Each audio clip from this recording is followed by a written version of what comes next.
Yeah, so I don't really have that whole obsession with anal, that fetish that a lot of guys have. I'm not, just driven by that or focused on that.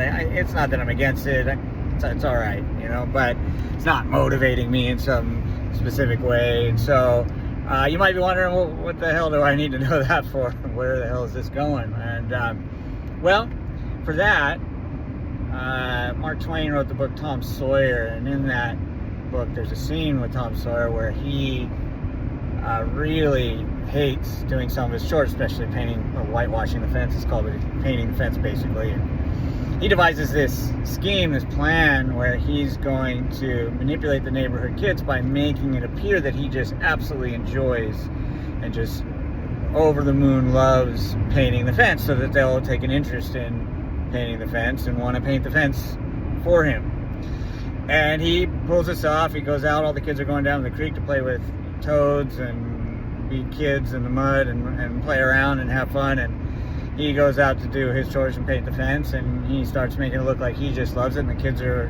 saying, hey, Tom, we're all going down the creek, come with us. And he's like, oh no, I'm painting the fence. And they're like, it's too bad for you. He's like, oh no, I love this is my favorite thing in the world to do. And they're like, yeah, right. Yeah, sure it is. And he does a great job portraying this vision of loving doing these chores.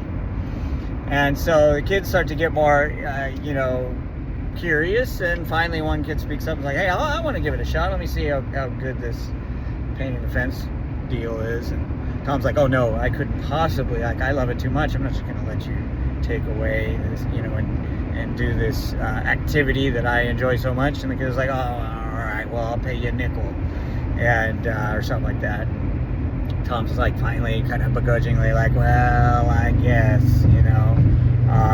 and he lets the kid paint. Next thing you know, he gets all the neighborhood kids lined up and paying him to do his chores for him. Well, I see that in different interactions with folks and relationships, and I've experienced it with women I've dated, and I don't want to really just make this about women. It's really manipulation of people, but I've definitely experienced it with women. And I call it the inverse Tom Sawyer, where it's more of a situation where the person enjoys an activity. So it's the opposite of Tom, where they don't enjoy it. They actually really enjoy this activity and want to engage in it, but they want to be paid and compensated in some form for it on top of that.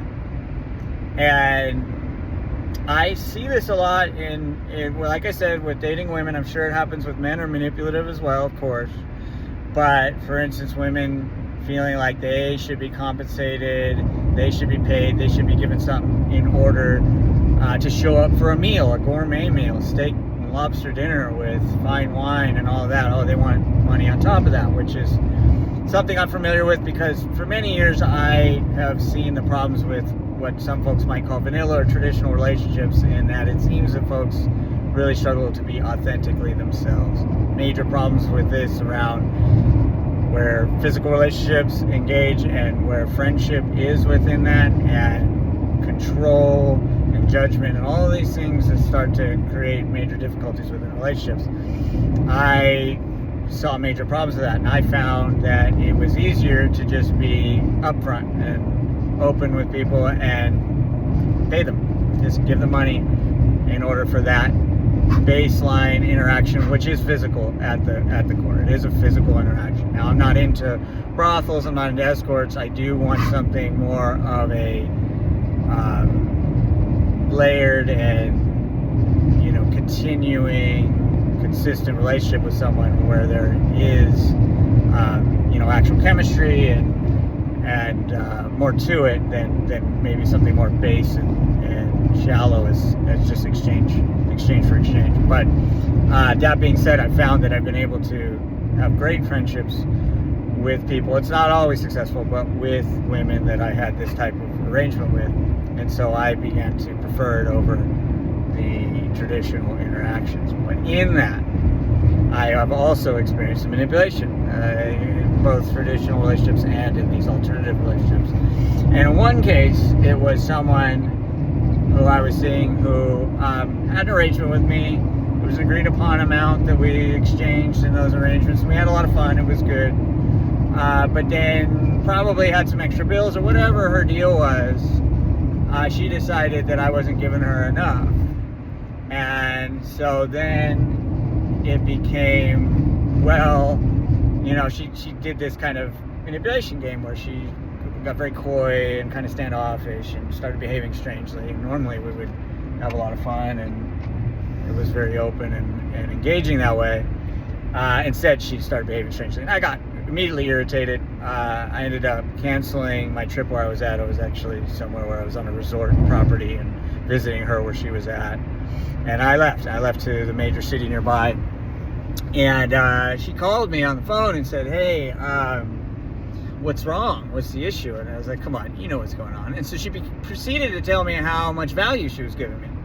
That she was going to give me all this body access, including anal, and that was the anal was this big selling point, and that was my benefit. And I was like, hey, that's a you thing.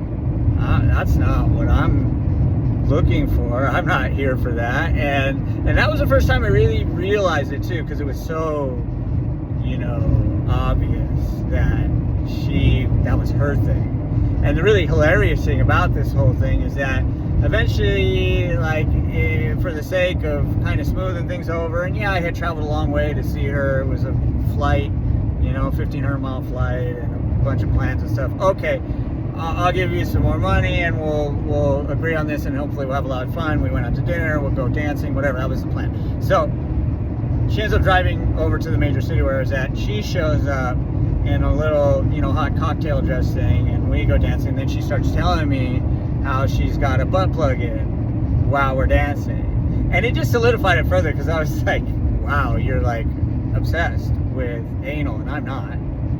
It's not my main gig, but great. I mean, it was kind of like, it's not off-putting or anything with a very hot, attractive woman, you know, but it was just kind of funny to me.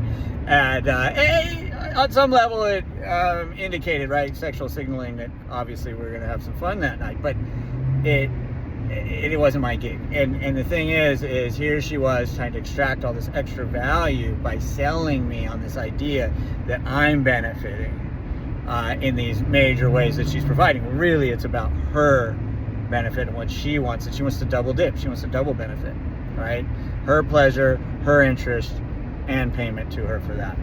And I also see that, you know, again, with just dating and some women thinking that there should be extra value added to them showing up for a dinner, for the fact that they had to, I guess, do their hair, do their nails, whatever, that they're, you know, allotting their time. And I'm very familiar with all this, like I said, because of the alternative dating I've done. And it's really interesting to see that. Here's going to be an enjoyable dinner, a gourmet meal, an experience, and yet, and you're not paying for any of it, and yet you believe there should be more value add. And the argument there might be, well, I don't know if I'm going to like you. It might be, you know, weird and awkward. I might not enjoy your personality at all from her perspective. That's the same for me. You know, it's really interesting, and I'm gonna do another post. I don't want to do it in this one about men and their over eagerness to jump into physical interactions with women is interesting. And it's I believe it's a lack of self-knowledge that drives men to seek to fill a void and emptiness within themselves through those interactions. So anyway, don't fall for the reverse or inverse Tom Sawyer. Don't fall for that, whether you're a man or a woman. I'm sure men sell similar things as value adds that aren't really value adds. So, cool, guys. That's an interesting one.